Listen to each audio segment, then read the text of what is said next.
Hi there, my name is Zabir Basu and this is my CHEM 1050 Get Creative assignment. So what I decided to do was actually break down the three gas laws that we learned and try to explain some everyday phenomenon that we see all around the house, in and around the house, using these gas laws. And apart from that, I also try to explain more in detail one of the phenomenon in which we saw gas laws. I don't want to spoil anything, but yeah, that's what I'm doing for this assignment, and I hope you like it. To demonstrate Charles' law, here I have two bottles with balloons on top of them. So the amount of pressure that both the bottles have is kept the same.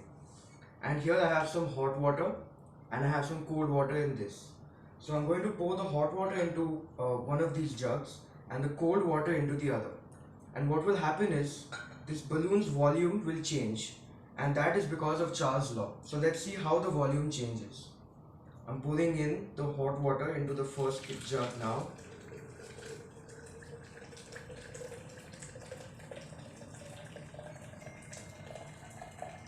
And already you can see the balloon is starting to get air filled into it.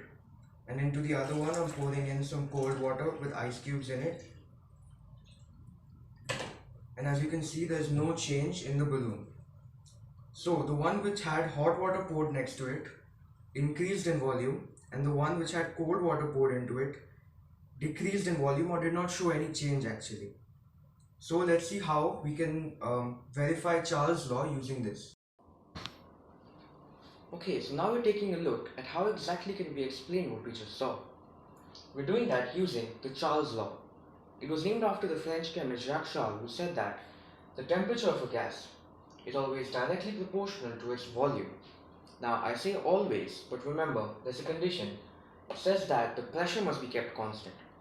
And the reason I did this experiment with two identical bottles, with two identical balloons on top kept right next to each other in my living room, was to make sure that this condition was satisfied, and thus this rule was actually applicable to the experiment. Now, let's take a look at what exactly happened. What we did was increase the temperature of the surroundings of this bottle, and due to the direct proportionality, the volume also went up. This meant that the air that was already inside the bottle required more volume, and as a result, the balloon got also filled up with air. Meanwhile, in the cold water bottle, the temperature was actually decreased, and as a result, the volume went down. And so this air required less volume to stay in the bottle. And that's why this balloon did not get filled up with air. Now, there's many everyday applications of Charles' law, and the one we're looking at right now is actually an everyday example as well, even though might not seem like it. You see, this bottle is pretty much just a representation of a hot air balloon. In a hot air balloon, you just use a stove to light a fire instead of hot water that we used over here. So that's the first gas law out of the way. Let's move on to our next experiment and thus our next gas law. So for the next experiment, I have my friend's cycle over here, and she was kind enough to give me the pump as well. So what I'm showing now is the tire. When there's less air in it, you can see that when I press it, there's no resistance at all and it goes inside. But now, as I start pumping air into it,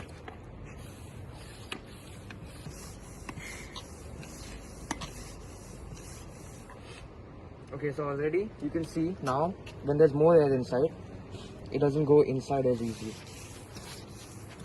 So let's see which gas law we can use to explain that. So, continuing our journey into the gas laws in everyday life, here we are, and I'm looking at my favorite chemical experiment, which is drinking a can of cola. And now, this is a very special can of cola to me, because this is also the same one that I used to look up the amount of sugar that was in it. But anyway, that's a story for another day. So, I have this can with me, and it's not been opened yet, as you can see. And let me bring it a little bit closer and I can show you when I'm pressing down on it, and I'm pressing down pretty hard here, nothing at all. It's not going in even the slightest. But the moment I open it up, take a sip, and boom, if I press down on it, it does go back in. And in fact, it's even staying that way. Now, how could we explain that using a gas law? Alright, so both the experiments that we just saw can be explained by Boyle's law. Now, what does Boyle's law state? It says that the pressure of a gas is inversely proportional to its volume, or is directly proportional to the reciprocal of its volume, provided that its temperature is kept constant. Now first, let's look at the first experiment that we did, which was my friend's bicycle tire. So, at first, when there was a lesser amount of air present in it, I was able to push on it and it actually went back inside, which meant that the pressure was less. When we pumped in more air into it, the pressure increased, so I couldn't push down on the tire because of the increased pressure, obviously. Now, this may seem counterintuitive at first, because you may think, well, when we're pumping, aren't we increasing the volume? Shouldn't that mean that the pressure decreases? Well, no, we aren't actually increasing the volume. The volume of the actual tube inside the tire stays the same. What we're doing is we're increasing the volume of air, which means that the air now has a lesser amount of volume in which it can survive inside that tire. So if we think in terms of available volume in the apparatus, which is the tire, it's actually been decreased. So obviously, a decrease in volume means an increase in the pressure. Now once again, we're talking about available volume in the apparatus here, not about the actual volume of air that's in the tire. This is why the pressure increased, and as a result, I was not able to push back down the tire once I filled it with air. Now, the second experiment was something very similar. This time it's much easier to understand. So, when Coke is made, it's pressurized in order to increase the solubility of the carbon dioxide into the liquid Coke, or any soft drink, actually, any soda for that matter. So once you open the container, as you saw, I was able to push it back down inside, just because the volume that was available for the air, it increased by so much. It went from a 150 ml can of Coke to the entire room. It was free to go out into the room, which meant that there was a massive increase in the volume that was available to the air, and that led to a decrease in the pressure on the walls of the Coke can. This meant I was easily able to push it back down inside. And obviously, the case of where I was not able to push it down is because it was in such a confined space, and it's really well pressurized, as I said, to increase the solubility. That's why I was not able to actually push it back down inside when the can was still closed. So that's how we just explained two everyday phenomenon using one of the gas laws, this time the Boyle's law. Now, let's move on. Okay, so I'm here in my kitchen right now, and as you can see, my mom's got something cooking on the stove, and I don't really know what it is, but we're not going to analyze what's inside it. What we're looking at is what exactly does a pressure cooker do, and why is it even called a pressure cooker? So obviously we can see that we're providing some heat to it from a stove that's underneath. And already you can hear some very weird noises coming from the pressure cooker. And just like that, that was a whistle from the pressure cooker. So now, pressure cookers whistling, it's always something common. It's something we see in pretty much every household. But if we really look into it, what's actually happening inside the pressure cooker that's causing it to whistle? So let's look into how we can explain that using the gas law. Okay, so to wrap up our explanation of the gas laws in everyday life, we're now looking at Hamilton's law, better known as Gay-Lussac's law, but I won't get into the whole controversy surrounding the name of this law. Let's just look at what it says. The pressure of a gas is directly proportional to its temperature, provided the volume is kept constant. Now in the experiment we just saw, we had a pressure cooker, and obviously you can't increase or decrease the volume in a pressure cooker once you've locked it up. So the condition was definitely satisfied, which means the law is applicable to the pressure cooker. What we're doing is actually increasing the temperature by providing the heat from the stove, and as a result, the pressure inside the cooker is also increasing. And it is that pressure that is actually cooking the food inside the cooker. And that accumulated pressure can also cause some really nasty accidents in the kitchen.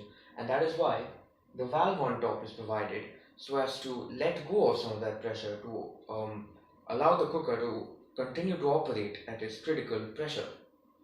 So now that's how we can explain the working of a pressure cooker using a gas law known as Gay-Lussac's or Hamilton's law. Okay, so there you have it. We just used the three gas laws to explain four experiments that we saw. I call them experiments, but they're really just everyday phenomena.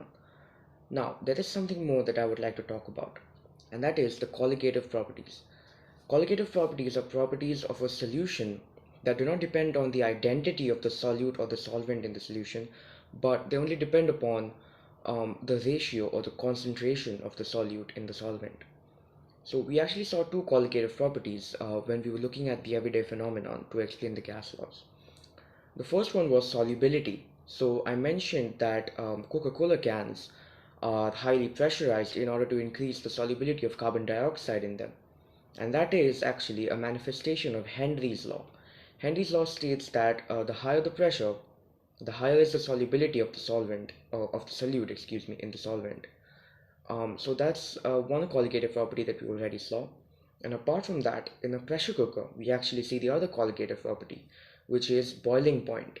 So the reason why a pressure cooker is so popular among every household all around the world is because obviously it can cook food really fast.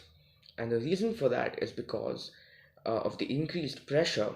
What it does is it increases the boiling point of water.